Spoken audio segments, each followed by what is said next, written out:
Há cerca de 2000 anos atrás, na Roma Antiga, um sujeito chamado Cícero, que viria a ser conhecido como o maior orador de todos os tempos, falava sobre summum bonum. Summum bonum é uma expressão do latim que significa o bem maior. Mas agora, qual é o bem maior? O que devemos almejar nesta vida? Para os estoicos, o bem maior é a virtude. Eles diziam que tudo o que enfrentamos na vida é uma oportunidade para responder com virtude, mesmo em situações ruins, mesmo aquelas mais dolorosas ou assustadoras. Se agirmos virtuosamente, todas as demais coisas que consideramos importantes viriam como uma consequência de nossas ações virtuosas. Felicidade, sucesso, significado, reputação, honra, amor. Como diria Cícero, o homem que tem virtude não precisa de absolutamente nada para viver bem. Os estoicos acreditavam haver 4 virtudes preponderantes: a sabedoria, coragem, moderação e justiça. Se a gente for descrever o estoicismo em uma frase, seria essa: o estoico é aquele que sabe que não é capaz de controlar o mundo ao seu redor, mas apenas a maneira como ele responde a esse mundo, e que deve sempre responder com coragem, moderação, sabedoria e justiça. Antes da gente continuar, não esquece de curtir o vídeo e principalmente se inscrever no canal para acompanhar o conteúdo que é lançado semanalmente por aqui. A vida é imprevisível, existem muitas coisas sobre as quais não temos controle. Isso pode parecer angustiante e incapacitante, ou pode ser libertador. A virtude é uma semente que plantamos hoje e que vai definir a qualidade da nossa colheita no futuro. Afinal, não importa o que aconteça, nós sempre temos a capacidade de usar a razão e fazer escolhas. É por isso que devemos sempre procurar fazer a coisa certa e deixar a virtude nos guiar. Afinal de contas, isso é tudo o que controlamos. Sabendo disso, vamos conhecer agora quais são as 4 virtudes estoicas. A principal tarefa na vida é simplesmente essa: identificar e separar questões de modo que eu possa dizer claramente para mim mesmo quais são externas, fora do meu controle, e quais têm a ver com as escolhas sobre as quais eu de fato tenho controle. Onde então devo buscar o bem e o mal? Não em externos incontroláveis, mas dentro de mim, nas escolhas que são minhas. É esse o significado da palavra filosofia, amor pela sabedoria. Na obra de Diógenes Laércio, intitulada Vidas e Doutrinas dos Filósofos Ilustres, ele escreveu que os estoicos definem a sabedoria como o conhecimento das coisas boas e más e do que não é bom nem mal. Ou seja, o conhecimento do que devemos escolher, do que devemos tomar cuidado e do que é indiferente. Depois de termos esse conhecimento em mãos, a sabedoria, em última análise, cria as bases para a ação. Mais do que isso, a sabedoria permite que possamos otimizar as nossas ações para que elas trabalhem a nosso favor e não o contrário, como muitas vezes costuma acontecer com aqueles que são desprovidos de sabedoria. Viktor Frankl, escritor do aclamado livro Em Busca de Sentido, um psicólogo no campo de concentração, diz que entre o estímulo e a resposta há um espaço. Nesse espaço está o nosso poder de escolher nossa resposta. Ou seja, nesse espaço está a oportunidade da sabedoria. Reconhecer esse espaço é o primeiro passo. É lá que pegamos as lições aprendidas em nossas leituras e as aplicamos ou as jogamos pela janela, agindo de maneira impulsiva e irracional. Sabedoria é saber aproveitar o melhor que a filosofia nos ensina e, em seguida, exercê-la no mundo real, transformando palavras em ações. Se você busca tranquilidade, faça menos. Muito do que fazemos e falamos não é essencial. Se você puder eliminar aquilo que não é essencial, terá mais tempo e mais tranquilidade.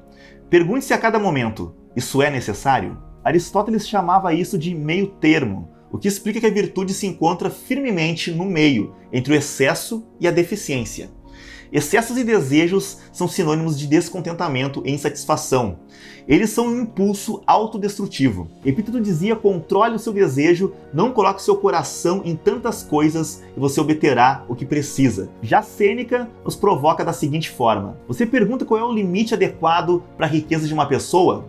Primeiro, ter o que é essencial, e segundo, ter o que é suficiente. Temperança ou moderação é o conhecimento de que a abundância vem de ter o que é essencial.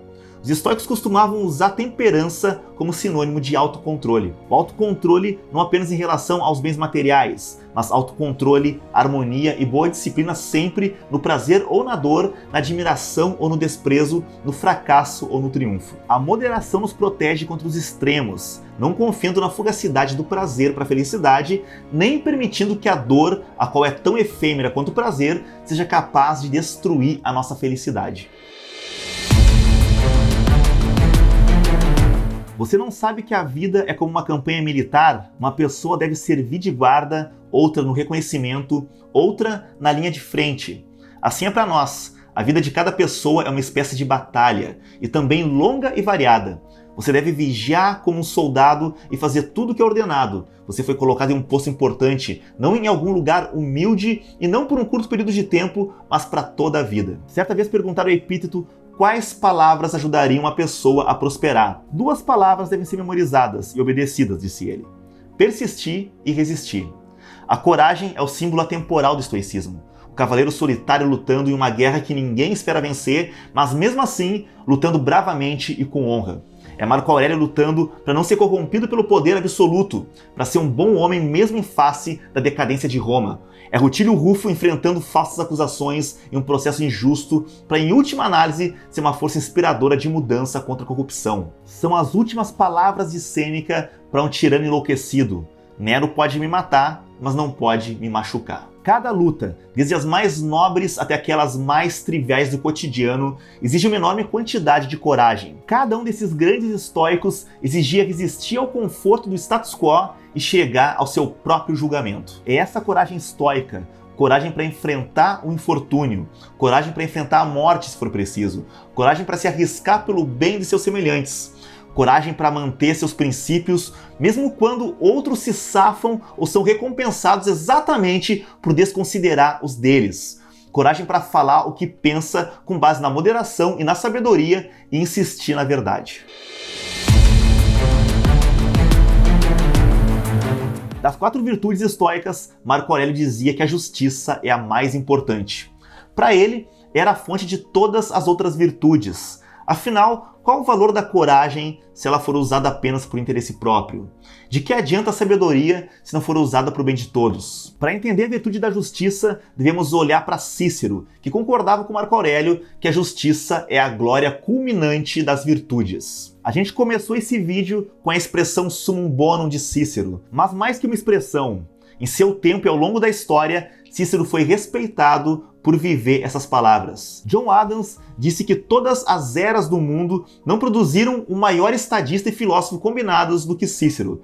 E Thomas Jefferson disse que a Declaração da Independência Americana foi baseada nos livros elementares do direito público, como Aristóteles, Cícero, Locke, Sidney e dentre outros. Muito embora Cícero fosse um senador romano e tivesse ocupado todos os importantes cargos romanos nas idades mais jovens legalmente permitidas, ele e os outros estoicos não estavam considerando a justiça no sentido legal, como costumamos usar hoje. Para eles, era num âmbito muito mais amplo de nossas interações e deveres para com nossos semelhantes. Foi na obra De Officiis, em que Cícero fez um abrangente estudo sobre o sistema ético dos estoicos de seu tempo, que ele apresentou pela primeira vez as 4 virtudes estoicas. A justiça, explica ele, é o princípio que constitui o vínculo da sociedade humana e de uma comunidade virtual de vida. A longa descrição feita por ele pode ser resumida da seguinte forma: que ninguém faça mal ao outro, que ninguém use os bens comuns como comuns e os privados como pertencentes aos seus proprietários. Não nascemos apenas para nós. Os homens foram criados por causa dos homens, para que possam fazer o bem uns aos outros. Devemos seguir a natureza como guia, contribuir com a nossa parte para o bem comum, boa fé, firmeza e verdade. É útil considerar o que significa agir injustamente. Simples, qualquer coisa que cause dano ou prejudique outro ser. Na maioria das vezes, conforme explica Cícero, os homens são induzidos a ferir uns aos outros para obter o que desejam. Essa é talvez a ideia mais radical de todo o estoicismo, simpatia, a crença na interdependência mútua entre tudo no universo, de que somos todos um. Essa crença é fortemente enfatizada em todos os textos estoicos. O que não for bom para a colmeia, também não é bom para a abelha, como diria Marco Aurélio. O filósofo favorito de Marco Aurélio, o professor estoico Epíteto, nos presenteou com o seguinte ensinamento: buscar o melhor em nós mesmos significa cuidar ativamente do bem-estar de outros seres humanos. E o professor de Epíteto, Musônio Rufo, dizia que honrar a igualdade, querer fazer o bem, e para uma pessoa, sendo humano, não querer prejudicar os seres humanos, essa é a lição mais honrosa e torna justo aqueles que a aprendem. Pessoal, muita gente me pergunta como começar os estudos no estoicismo. Quais livros comprar, quais os melhores autores. Geralmente eu recomendo os livros que foram importantes na minha jornada.